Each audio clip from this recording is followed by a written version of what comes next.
de l'écrire. Alors commençons tout de suite par la lutte des classes. Je le disais tout à l'heure, 64% des Français pensent qu'elle existe encore, d'après un sondage paru dans l'Humanité. Regardez. Un sondage publié cette semaine indique que pour 64% des Français, la lutte des classes est toujours une réalité. Et pour vous aussi, oui, il y a les patrons sûr. et les salariés de chacun de son côté. Mais bien sûr, c'est des intérêts qui sont des intérêts divergents. Et quand on négocie, on essaie de trouver un accord, ça s'appelle un compromis. Mais on n'est pas tous dans le même bateau, c'est évident. Il y a des intérêts divergents. Moi, ça me choque pas de parler de lutte de classe, c'est pas nouveau. Quant à la lutte des classes à laquelle vous venez de faire référence, et c'est votre dernière intervention, au fond, merci. Je pense, Jean-Luc Mélenchon, que ça résume ce qu'est notre réelle divergence. Vous y croyez toujours, moi j'y ai jamais cru. Jamais. Vous n'avez pas à croire ou à pas croire. Vous pouvez toujours essayer de descendre un escalier sans lever les pieds, c'est votre affaire. Hein. Mais vous verrez à ce moment-là que la loi de la gravitation existe. Personne ne nie la réalité. Warren Buffett, qui est un milliardaire, avait dit la lutte de classe existe et d'ailleurs c'est ma classe qui est en train de le gagner. La lutte des classes est toujours d'actualité aujourd'hui en France. Quand on posait la question il y a 50 ans, les Français étaient 2 fois moins nombreux à le croire. Est-ce que Marx est de retour? Eh bien, je vais vous surprendre. Moi, je crois que la lutte des classes, ça existe. Alors on voit que ce n'est pas une question de gauche ou de droite. Alors est-ce que la lutte des classes, vous y croyez encore, Dominique Fernandez? Quand on voit ce qui se passe en France, toutes ces fermetures d'usines et puis ces résistances et ces révoltes, ça laisse croire que ça existe. Oui, il y a encore une telle inégalité sociale dans la société que ça prend la forme, dans les cas un peu aigus, de lutte, vraiment de lutte, oui, vraiment. Ça a la même forme qu'il y a qu'en 1936 Non, sans doute pas, parce que... Mais enfin, ça continue quand même, pas la même forme, pas comme au 19e, pas comme au temps de Marx, mais il y a quand même cette société divisée quand même entre gens une situation quand même très difficile et d'autres qui, pour qui c'est plus facile. Sarah Abdelnour? On tranchait sur ce que lutte des classes au sens de Marx, oui ou non, c'est difficile, mais ce qui est évident, c'est qu'il y a une conflictualité sociale qui a des formes plus ou moins traditionnelles. Il y a encore des grèves dans des bastions industriels. Il y a aussi des formes renouvelées de la conflictualité sociale. Les salariés s'adaptent plus ou moins difficilement à des conditions nouvelles. Donc il y a d'une part le maintien de cette conflictualité sociale et d'autre part, il y a une conscience, je pense, des inégalités. Les inégalités de revenus réaugmentent depuis les années 90. Les inégalités de patrimoine sont absolument incroyables. Le reste se renforce. Et je pense que si les gens ont peut-être des difficultés à s'identifier à la classe ouvrière ou à la bourgeoisie, pour autant, ils ont une vraie conscience de ces inégalités. Et ils arrivent de différentes manières à s'organiser parfois, à manifester, à se mobiliser contre les fermetures d'usines, à se mobiliser, même les chômeurs se sont mobilisés. Voilà, on a des résurgences. On peut être conscient d'inégalités, plus ou moins en souffrir et ne pas considérer pour autant que les classes sociales s'opposent, qu'il y a une lutte à mener. Avoir conscience des inégalités, effectivement, on peut... C'est un phénomène qui est connu en sociologie. On peut aussi se confronter à une sorte de fatalisme. C'est une des conclusions qui avait été tirée notamment du travail, par exemple, de Luc Boltanski et F. Capello, de faire le constat qu'en mai 68, il y avait eu la rencontre de différentes formes de critique du capitalisme qui avait amené à une mobilisation d'envergure et que progressivement, peut-être depuis les années 80, il y avait une forme de fatalisme qui devenait une forme d'idéologie dominante, qu'on pensait que c'était la crise du capitalisme, la crise pour tout le monde, et que peut-être il était impossible d'envisager un avenir meilleur. Mais comme les auteurs le disent aussi, la crise du capitalisme n'en est pas véritablement une. Le capitalisme se porte bien, les hauts revenus se portent très bien, et la crise du capitalisme est essentiellement une crise pour les potentiellement nouveaux prolétaires ou les personnes qui sont du mauvais côté de la barrière économique. Henri Guénaud, vous y croyez, vous? La lutte des classes, vous pensez qu'elle existe encore? C'est une expression très ambiguë. Et moi, je crois qu'il y a une conflictualité sociale, je crois qu'il y a des inégalités sociales, des injustices. Mais la conscience de ces injustices et de ces conflits d'intérêts ne fait pas forcément une conscience de classe. Vous savez, Marx a décrit ce qui se passait à son époque, mais tout l'effort au fond du XXe siècle, et en particulier à partir des années 30 et de la grande crise, a consisté précisément à surmonter l'idée que la société était composée de groupes éternellement antagonistes. D'abord en diffusant, évidemment, en permettant à chacun d'accéder à la propriété, en créant l'État-providence, la sécurité sociale, et en créant de la mobilité sociale. Quand il y a de la mobilité sociale, bien, il n'y a plus une conscience de classe, parce que dans le cours de sa vie, on peut changer de groupe social, et puis ces enfants sont en général promus à appartenir à un autre groupe social que celui de leurs parents. Le problème de notre époque, c'est que effectivement la mobilité s'est ralentie, que les inégalités qui se réduisaient se sont à nouveau creusées. On a dans certains pays aujourd'hui des inégalités de revenus, et on parle des inégalités de patrimoine, qui sont comparables à celles de la révolution industrielle. Donc un immense retour en arrière qui a créé de nouveaux conflits. Je ne sais pas s'il faut les appeler conflits de classe. En revanche, il y a une résurgence de l'éternel conflit entre le capital et le travail. Voilà ce que les 30 ou 40 dernières années de financiarisation de l'économie ont créé. Est-ce que c'est une crise du capitalisme ou est-ce que c'est une crise du capitalisme financier? On pourrait en discuter. Je ne pense pas que le capitalisme se porte bien. Non, il se porte très mal en réalité. Il se porte très mal parce que le capitalisme, ce n'est pas la rente et la spéculation. Le capitalisme, c'est l'entrepreneur, c'est la récompense du travail, c'est un certain nombre de valeurs qui ne se reflètent pas du tout dans la forme qu'a prise l'économie dans les dernières décennies. Mais on a refait le conflit, on a réactivé le conflit du capital et du travail de façon très brutale, plus qu'on a réactivé la vieille lutte des classes. En tout cas, s'il y en a une, elle n'a pas du tout la forme qu'elle avait du temps de Marx, parce que personne ne pense être enfermé dans un groupe social qui a une conscience de lui-même et qui sait qu'il ne sortira jamais de ce groupe. Vous pensez que personne peut se dire qu'il est enfermé dans un groupe social aujourd'hui, qu'il ne peut pas en sortir? Non, je pense qu'on est revenu en arrière, mais pas de la même façon qu'au moment de la révolution industrielle. La plupart des enfants d'ouvriers ont l'espoir de faire des études et de changer de classe. Et les ouvriers ont quand même plus que dans les années 1900 ou 1880 l'espoir de s'arracher à leurs conditions. Mais c'est vrai qu'on a recréé des situations dans lesquelles on enferme les gens dans leur quartier, dans leurs conditions sociales, plus qu'au moment des 30 Glorieuses. Voilà. Et ça, ça a réveillé des conflits, des fractures, des ruptures dans la société qu'il ne faut pas prendre à la légère. MC Jean Guébin? Ouais, je suis d'accord avec ça, sur 2-3 petits points, mais après, la lutte sociale, je dis à partir du moment où les gens ils sont d'accord pour payer une baguette de pain à 1,15 €, s'il y avait 4 €, ils bougeront toujours pas, donc pour moi c'est du fatalisme. Pour moi, il n'y a pas de... Pour moi, voilà, après c'est lutte des classes, voilà, c'est... pour moi, je dis la lutte des classes... faut bouger ses fesses, puis c'est tout. On essaye de faire ce qu'on peut, comme on peut le faire. Voilà. Moi, j'ai jamais regardé du côté, c'est-à-dire, tu viens du 16e ou tu viens du 93, c'est pas mon problème. Mon problème à moi, c'est ma condition à moi. Pas ce qu'il y a autour. Parce que sinon, on devient que des moutons. Faut regarder autour. Hein. Tout le monde est habillé pareil, tout le monde est... voilà. On suit le chemin. Et pour moi, il n'y a pas de lutte de classe. Dans votre livre, vous dites « Je me tape des problèmes des cités, il ne faut rien attendre de personne, s'égosiller sur sa condition ne servira jamais à rien. Quand j'ai voulu une vie meilleure, je suis allé la chercher, j'ai fait ce qu'il fallait. » Ouais, c'est ça. Donc il n'y a pas de réflexe de classe, il n'y a pas de solidarité de classe, en tout cas pour vous. Pour moi, il n'y en a pas. Pour moi, tout ça, c'est des belles idées, des belles phrases, etc. etc. Mais il faut aller directement là où les gens ils ont besoin de becter, où les gens ils ont besoin de pioncer. Vous verrez si la solidarité, elle existe. Non, bon, voilà. Pour moi, ça a balayé. Clément Rosset. Je suis un peu d'accord avec ce que tout le monde a dit, c'est-à-dire que il y a pas de fin ou de lutte des classes, mais une modification des formes qui est due à des modifications de pas mal de phénomènes économiques, financiers qui accompagnent l'histoire de notre siècle et du siècle passé.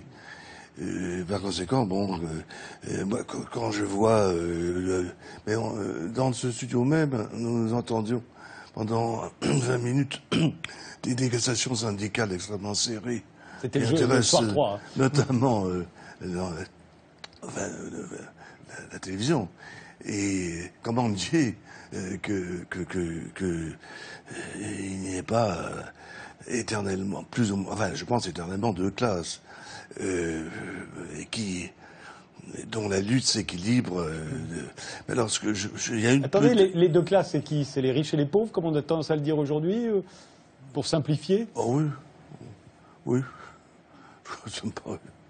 Non, je sais pas. Oui, non, c'est juste pour clarifier. Oui, oui. Je sais pas, c'est pas mon rayon, de toute façon. Mais ce que je voudrais dire, une chose peut-être historique, c'est que la lutte des classes, quelle est son origine? C'est Marx. Et une succession idéologique un peu dans ce qu'on appelait le marxisme-léninisme qui a suivi et dont Lénine, à mon avis, mais qu'est-ce que j'en sais, n'a pas été convaincu très longtemps, tout en faisant semblant d'en être convaincu. Mais qu'est-ce que Marx avait dit? Vous savez que Marx a dit des choses extrêmement profondes et extrêmement intelligentes sur le rapport entre, excusez les mots, infrastructure et superstructure, les fétiches représentés par la classe riche et leur inconsistance vue par les classes pauvres de ces dits fétiches. Mais ce que Marx, il y a aussi un aspect utopique chez Marx. Il y a un penseur critique extrêmement pénétrant et toujours d'actualité, que personnellement je trouve à un certain égard assez proche de Nietzsche, qui a dégagé les soubassements psychologiques du ressentiment, des idées prétendues vraies, indépendantes, pures. Marx avait au fond la même chose, mais avec les soubassements économiques. Ce n'est pas le ressentiment qui est la source de nos caractères, de nos actions, de nos pensées. C'est pour les grands thèmes sociaux, c'est l'économie. C'est l'économie qui est le déterminant. Bon, mais juste, je termine, mais je ne voudrais pas abuser. Seulement, ce qu'il faut savoir, c'est qu'il y a un côté utopie, enfin, ce qu'on devrait ne pas oublier, c'est qu'il y a aussi un penseur utopique, celui qui a dit quoi? Que cette lutte des classes, qu'il a décrite dans les conditions où elle se manifestait, au moment où on a créé la bourse, on a vécu le capitalisme du XIXe siècle, que cette lutte des classes avait tendance à s'exacerber et qu'elle allait aboutir, bien que durant depuis 2000-5000 ans, mais elle allait aboutir sous peu à une explosion, à un arrêt. Or, cet arrêt n'a pas eu lieu. Cette explosion n'a pas eu lieu. Et c'est une des raisons. C'est tous ces passages, je vous l'explique, qu'après l'explosion, on pourra utiliser l'or pour fabriquer les urinoirs à Moscou. Bon, on n'a pas encore vu cette époque. Hein. Mais c'est pas pour autant qu'on ne la verra jamais. L'explosion, je parle pas forcément les urinoirs en or. Eh bien, moi, je ne crois pas. Non, je crois que les mêmes causes entraînant les mêmes effets. Ce qui est aménagé, c'est la façon de gérer les deux camps, si j'ose dire, hein, sous des formes très différentes, bien sûr. Mais je crois que si l'explosion et l'arrêt de la lutte des classes avait dû avoir lieu comme le prédisait Marx, on l'aurait su, on l'aurait vu. Maintenant, je ne suis pas Madame Soleil. Hein. Henri Guénaud. Oui, deux remarques. D'abord, vous avez parlé des riches et des pauvres, ce qui est déjà une différence avec ce dont parlait Marx. Il peut pas. Il y a deux façons de regarder les choses. Ou bien on considère que cet affrontement entre les riches et les pauvres est structurant dans l'histoire, et on en fait un programme politique, au fond, ou un moyen de la politique, un levier de la politique. On va attiser, accentuer, aggraver cet affrontement. Ou bien on veut le dépasser parce qu'on comprend tout simplement que les riches ne peuvent pas être riches tout seuls, et que lorsqu'il n'y a plus de riches, il n'y a pas moins de pauvres. On a fait cette expérience au XXe siècle. On a voulu détruire la propriété dans certains pays, faire disparaître les riches, et il est réapparu des nomenclaturas, et on a payé ça d'un prix très élevé en termes de liberté. Ça a donné les grands totalitarismes du XXe siècle. Et quand on s'est rendu compte de cela, tout le monde a essayé de dépasser cette contradiction. Donc il y a ceux qui, aujourd'hui, essaient à nouveau d'attiser ces tensions, et puis ceux qui veulent les dépasser. C'est le programme de la République aussi. Il y a d'un côté ceux qui militent pour la lutte des classes et qui veulent en faire un instrument de transformation politique, et puis ceux qui militent pour la République, qui veulent dépasser la lutte des classes, et qui disent si chacun est récompensé selon ses mérites, si la promotion sociale est possible, eh bien il n'y a plus de classe, il n'y a plus de raison qu'on s'affronte. Et c'est aussi un problème économique. Encore une fois, vous n'avez pas moins de pauvres parce que vous avez plus de riches. Et vous n'avez pas, et vous ne pouvez pas avoir que des riches. Ça n'est tout simplement pas possible. Et donc il faut réconcilier les deux, même dans la perspective de faire durer le capitalisme. Ça a été la grande idée du New Deal, ça a été la grande idée des 30 Glorieuses, la grande idée des États-providence. Et juste la question qui se pose aujourd'hui, c'est de part et d'autre, on voit des forces politiques qui veulent jeter par-dessus bord cette volonté de dépasser la lutte des classes. Il y a des gens qui pensent que les riches doivent s'enrichir au détriment des autres, et puis des gens qui pensent que moins il y aura de riches et moins il y aura de pauvres. Et ça n'est pas vrai. Ce sont deux impasses absolues qui nous ont d'ailleurs conduit à la crise de 2008 et de 2009, qui est une crise de ce capitalisme financier dans laquelle on pensait qu'indéfiniment on pouvait non pas tellement d'ailleurs opposer les riches et les pauvres, mais le capital et le travail, que le capital allait prospérer sur l'oppression du travail, et ça n'est tout simplement impossible. C'est-à-dire quand les gens ne travaillent plus, il n'y a plus rien pour faire fructifier le capital, et il n'y a plus de capital non plus. C'est une impasse totale. Il y a eu beaucoup de crises comme ça dans l'histoire du capitalisme, où de temps en temps le travail a trop pris au capital, donc il n'y a plus d'épargne, il n'y a plus d'investissement, et ça ne marche pas, ça fait une crise. Et bien d'autres moments où le capital a tout pris au travail, et ça ne marche pas non plus parce que le travail, soit les travailleurs ne travaillent plus, soit ils se révoltent. Voilà, c'est cette situation que nous devons affronter aujourd'hui et que nous devons absolument éviter. C'est le programme républicain opposé au programme gauchiste d'un côté ou au cynisme égoïste de l'autre. Dominique Fernandez et puis Réjeanne Sénac.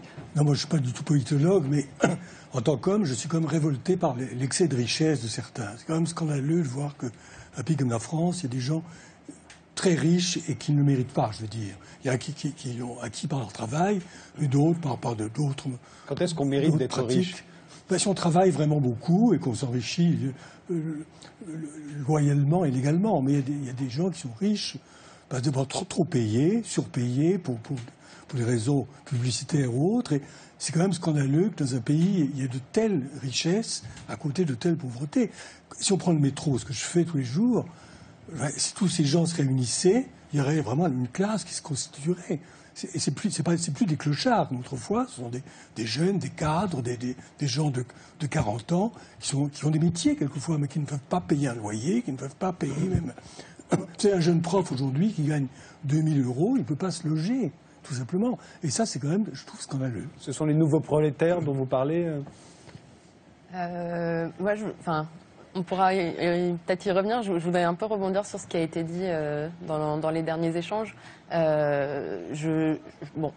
Forcément, ça me pose un peu problème la rhétorique qui consiste à assimiler la lutte contre les inégalités aujourd'hui aux formes de totalitarisme qui se sont déroulées dans l'histoire. Je pense que c'est pas ce qu'on était... Je n'ai pas du tout assimilé les deux. J'ai dit simplement que c'est vous avez fait prendre conscience qu'il fallait dépasser cet affrontement, et c'est ce qu'on a fait avec les États-providence et le New Deal. Voilà. Vous dites qu'il faut dépasser l'affrontement puisque dans une société méritocratique, les classes n'existent pas, mais je pense qu'on n'est pas dans une société méritocratique qui fonctionne véritablement plus comme assez, ça. Je suis d'accord, je suis bien d'accord, plus assez. Oui, enfin, je ne sais pas si on l'a jamais été totalement, mais en tout cas, vous dites on ne peut pas parler de classe si ça fonctionne à la méritocratie, et je pense que précisément la méritocratie ne fonctionne pas. Quand on voit les patrimoines qui sont transmis, quand on voit les inégalités de réussite scolaire en fonction du milieu d'origine, on sait très bien que la réussite sociale ne dépend pas de l'effort individuel. Il est éminemment dépendant de déterminismes sociaux. Oui, ça c'est Bourdieu, mais enfin, c'est bien gentil. Enfin, moi, c'est les statistiques, c'est les enquêtes. Je connais plein de gens, dont pourquoi moi-même d'ailleurs. Pourquoi les enfants de cadres et d'enseignants réussissent 3 fois mieux à l'école que les enfants d'ouvriers? Pourquoi il y avait beaucoup plus de fils d'ouvriers dans les grandes écoles il y a seulement 30 ou 40 ans, et pourquoi il y en a moins aujourd'hui? Voilà la vraie question. C'est une question d'ajustement. Il y a des évolutions à la marge, mais je pense que c'est la même rhétorique qu'il y a avec le capitalisme financier, c'est-à-dire vouloir remettre le capitalisme comme le laver de tous ses péchés en ne tapant que sur le capitalisme financier. Je pense que c'est aussi une rhétorique qui pose problème, puisque le capitalisme pose aussi des problèmes d'inégalité et de répartition. L'argent, c'est pas mauvais en soi, mais c'est une force qui mérite toujours d'être encadrée, canalisée. Maintenant, le capitalisme, c'est le nom que nous donnons à la civilisation matérielle de l'Occident depuis à peu près le XIVe siècle. Ça a été la plus formidable machine à créer de l'innovation, de l'inventivité et du progrès. Parce que quand même, avec le capitalisme... Et d'enrichissement. Mais pour tout, le capitalisme, moi je suis un enfant des Trente Glorieuses et des années 60, mais pardon, l'ouvrier, les perspectives de l'ouvrier et du fils d'ouvrier dans les années 60 sont sans commune mesure avec celles du paysan et du fils de paysan du XVIe ou du XVIIe siècle. Donc on a fait quand même des progrès immenses. Le capitalisme n'a pas tous les défauts. Et chaque fois qu'on a essayé de mettre totalement autre chose à la place, on a déclenché des catastrophes terrifiantes. Bon, donc essayons de comprendre ce qui dans le capitalisme marche, à quelles conditions il peut être humanisé et socialisé. Pardon de vous interrompre, mais le précédent sondage sur la lutte des classes en France, c'était en 1964. En 1964, il n'y avait que 40% des gens qui croyaient à la lutte des classes. Oui. Mais là, il peut y avoir, on peut croire au capitalisme et penser que la lutte des classes est trop forte. Non, penser qu'on a régressé. Incompatible. On a régressé dans cet énorme progrès de la méritocratie, de la récompense du travail, de l'effort, de la créativité, de l'intelligence. Moi, on peut toujours prendre des statistiques. Moi, tous les gens que je connais de mon époque, à commencer par moi, mais tous mes camarades qui venaient de milieux très modestes, eh bien, ils ont été à l'école de la République. L'école de la République en a fait des cadres, des ingénieurs, des directeurs d'usines, et même parfois des financiers, des hauts fonctionnaires. Donc, on ne peut pas dire que quand on était, en tout cas, fils d'ouvrier, on était condamné à devenir fils d'ouvrier. Quand on était un fils de femme de ménage, on n'était pas condamné à devenir domestique. Voilà. Et la question maintenant est de savoir si oui ou non nous voulons essayer de rétablir ces mécanismes, de les améliorer, de les faire fonctionner, ou si nous acceptons cette régression terrible, et au nom de cette régression qui est en fait une forme de renoncement, nous attisons les conflits des uns envers les autres. Mais croyez-moi, les pauvres ne seront pas plus riches le jour où les riches seront beaucoup plus pauvres. Alors que maintenant, ce que disait, Dominique Fernandez est très vrai. Et très vrai, c'est scandaleux. Mais c'est scandaleux partout. C'est-à-dire qu'il y a aujourd'hui, moi je ne sais pas quand on est riche, quand on est pauvre, je ne sais pas fixer. Ce que je sais, c'est qu'il y a un moment où les sociétés, et elles peuvent être américaines, françaises, anglaises, et c'est ce qui s'est passé d'ailleurs dans les dernières années, ne tolèrent plus les différences de patrimoine et de revenus. Parce qu'ils n'ont plus de légitimité, ils ne reposent plus sur des principes et des raisons qui sont acceptables. On y est. Alors il faut regarder ça en face. Voilà, au fond, personne ne râle beaucoup sur les grands entrepreneurs, mais les gens protestent beaucoup contre les spéculateurs, contre les rentiers. Bon, parce qu'il n'y a plus de légitimité à ce... Et maintenant, contre même les acteurs, dans le cadre du capitalisme, il n'y a plus de légitimité à cet enrichissement, et les écarts sont devenus, dans la plupart des sociétés, absolument insupportables. Mais on ne les réduira pas simplement en disant « je vais prendre aux riches pour donner aux pauvres ». Il va falloir s'attaquer aux mécanismes de l'économie, en particulier du capitalisme financier. C'est ça que la crise nous a enseigné dans les dernières années. Jeanne Sénac. Oui, alors plusieurs points sur cette idée qu'on pourrait avoir, très républicaine et plutôt rassurante, que le mérite et si on est dans une logique où la manière que vous le disiez, si on se prend en main, on peut réussir, et donc que le travail serait synonyme de réussite. Et là, on a tendance à glisser de la responsabilité sociale, à la déconstruction des inégalités structurelles, à une forme de responsabilité individuelle où on aurait chacun à se prendre en main. Les deux. Donc c'est toujours difficile de tenir ensemble les deux. C'est la République. Sans être dans une forme de culpabilisation individuelle. Pour la lutte des classes, qui me semble intéressant aussi, et pour l'actualité de la lutte des classes, le baromètre de confiance du CEVIPOF, qui est actuellement plutôt un baromètre de défiance, montre que si on compare décembre 2009 et décembre 2012, il y a une vraie crise de confiance, en particulier dans l'avenir, dans la capacité, comme vous le dites, que nos enfants aient un meilleur avenir que nous. C'est le fond de la crise, voilà, parce que nos enfants seront moins heureux que nous, moins moins riches que nous. Voilà, manque de confiance aussi dans tous les interlocuteurs et en particulier dans les politiques et les médias. Il y a des raisons. Mais sur cette opposition de lutte des classes classique à la Marx, où on aurait d'un côté plutôt les prolétaires et les bourgeois, avec, vous disiez vous-même, une dichotomie de deux camps, où les riches et les pauvres, c'est quand même, et on le sait tous, beaucoup plus complexe que ça, avec une hétérogénéité en particulier des prolétaires, qui sont les prolétaires aujourd'hui, qui est très très marquée. Et je pense que c'est intéressant de réfléchir à la lutte des classes en se demandant quelles sont les classes défavorisées et comment, quand on parle de mobilisation, on va plutôt parler de mobilisation dans donc le niveau industriel du marché du travail, qui est plutôt en baisse, alors que dans tout ce qui est développement des emplois de service, on est dans une solitude des pauvres parmi les pauvres, des femmes en situation de précarité avec des temps partiels subis, avec des croisements d'inégalités qui sont le fait d'être issus de l'immigration, voire même sans papier. Donc je crois que c'est vrai que cette vision qu'on peut avoir historique de la mobilisation à travers des syndicats, avec une conscience de classe forte, qui pouvait être vraie à une période industrielle telle qu'on a vécu jusqu'aux années 60-70, et maintenant en recomposition par rapport à une réalité du marché du travail où on a des segmentations d'emplois, avec des consciences collectives qui vont être à des moments donnés, des mobilisations, mais avec une difficulté de se définir dans une conscience de classe. Donc là, je pense qu'il ne faut pas non plus avoir une vision un peu anachronique qui nous fait penser à un ouvrier se mobilisant pour son usine et ne pas penser à tous ces pauvres que vous voyez, que vous croisez si vous êtes très tôt dans le métro, mais qui sont dans un rapport à la mobilisation collective beaucoup moins structuré. Oui, ça c'est très juste. Justement, vous citiez tout à l'heure le cas de Renault. Vous voyez bien que la négociation, c'est pas une négociation entre les riches et les pauvres. Il peut y avoir des intérêts divergents et des analyses divergentes, mais le problème c'est de sauver des emplois dans un contexte qui est celui de la mondialisation, et c'est l'intérêt de tout le monde, et la plupart d'ailleurs des actionnaires de Renault ne sont pas des gens riches. Bon, c'est à ça qu'il nous faut réfléchir, et ça ne se traduit pas en termes de lutte des classes. Le concept de lutte des classes ne nous aide pas à comprendre ce qui se passe et surtout à trouver des solutions. M. Jean Gabin ? Il y avait un exemple qui était bon, c'est je pense pendant la Coupe du Monde, où les joueurs de l'équipe de France, on parlait même plus de si les mecs ils étaient bons au foot ou pas, on leur reprochait juste leur salaire. Mais moi je disais juste une chose, si tu veux gagner le salaire des footballeurs, bah, t'as qu'à jouer au foot.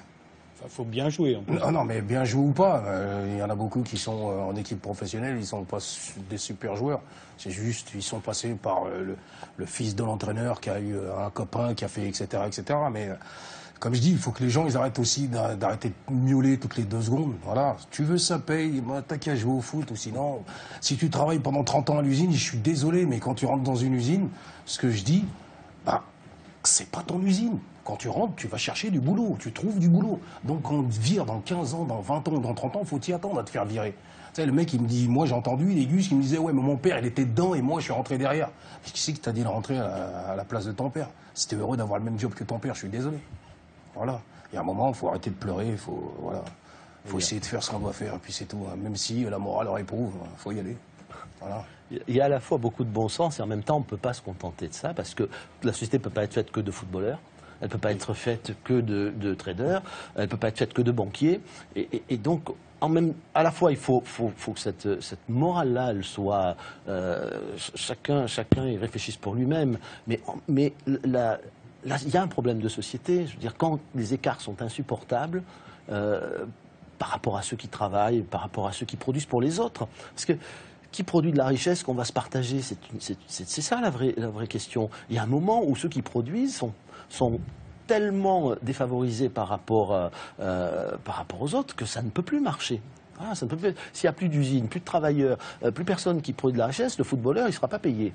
Voilà. Ouais, et si tout le monde est footballeur, le footballeur, il le fera gratuitement. Donc, on peut pas s'arrêter là. Je veux dire, vous avez raison, il faut que chacun se prenne en main. Chacun doit assumer les conséquences de ses actes. Mais en même temps, c'est pour ça qu'il faut tenir les deux bouts et qu'on ne peut pas faire autrement. L'homme, il vit en société et il est dépendant des autres. Et la société, c'est un tout. C'est-à-dire, moi, je consomme ce que les autres produisent. Voilà. Mes loisirs, par exemple, c'est le travail des autres aussi. Donc tout se tient et il faut à la fois qu'on réfléchisse aux valeurs individuelles et en même temps aux valeurs collectives et aux principes de l'organisation sociale. Clément Rosset, vous vouliez ajouter quelque chose? Peut-être ceci, il me semble personnellement, j'en ai beaucoup parlé de ça, que l'idée de compter sur la République pour atténuer les différences entre les classes me paraît utopique. Et d'ailleurs un peu plus, si j'ose dire, puisque nous parlons d'un homme de politique, un peu plus socialiste que UMP. Républicaine, moi je me fiche de savoir si c'est UMP ou socialiste. Oui, d'accord. Voilà. La République, c'est pas d'atténuer les différences, c'est de surmonter. Oui, mais j'ai compris, je vous ai compris. Merci. Disait un autre homme politique, je vous ai compris.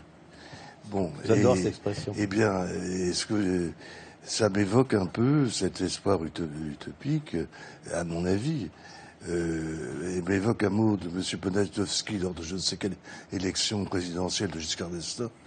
Et il avait un mot qui m'avait beaucoup amusé. Vous avez dit, laissons la droite, laissons la gauche. C'est pas là. Et il disait un mot qui était, la vérité n'est pas à droite, elle n'est pas à gauche, elle est en avant. Bon. Vous apprécierez ce qu'il y a de rhétorique ou de réalisme. Non, la République, ça n'a pas été qu'une rhétorique, ça a été une réalité politique. Le programme républicain, la volonté républicaine, dans notre pays en tout cas, ça a été une vraie volonté, comme le New Deal a été une réalité aux États-Unis, comme l'État-providence a été une réalité dans tous les pays développés après la guerre. Et puis en France, il y a eu une autre expérience. Je ne dis pas que ce n'est pas une volonté. Voilà, ça a été le gaullisme, par exemple. Le gaullisme était une volonté de dépasser ces clivages. Et moi, je me reconnais assez dans cette volonté-là.